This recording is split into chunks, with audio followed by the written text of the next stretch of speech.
নমস্কাৰ সকলোকে এটি ভাল ভিডিঅ'লৈ আপোনালোকক স্বাগতম। সকলোৱে ভিডিঅ'টো শ্বেয়াৰ কৰি দিব আৰু লাইক কৰি দিব আৰু যাকে লাগ পায় কম বয়সীয়া ল'ৰা ছোৱালী যিসকলে দৌৰি আছে এই খবৰটো দি দিব। আপোনালোকে লাইক কমেণ্ট শ্বেয়াৰ কৰিও দিব যে SSC GDত 39,481টা পোষ্ট ওলাইছে। ইয়াতে ল'ৰা আৰু ছোৱালী উভয় ওলাইছে। গতিকে আপোনালোকে 5 ছেপ্টেম্বৰৰ পৰা অনলাইন এপ্লিকেশ্যন ছাবমিট কৰিব পাৰিব। লাষ্ট ডেট হৈছে 15 অক্টোবৰ লাষ্ট ডেট ইয়াৰে।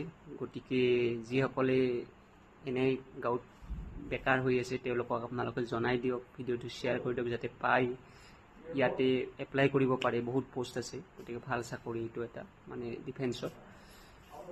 গতিকে আপোনালোকক অনুৰোধ জনালোঁ যাতে এই ভিডিঅ'টো শ্বেয়াৰ কৰি দিয়ে, 10জনক পায় বা লগত যদি আৰু কোনোবা আপোনাৰ গাঁও হৈ যদি লগ পায় কোনোবাক আপুনি জনাই দিয়ক।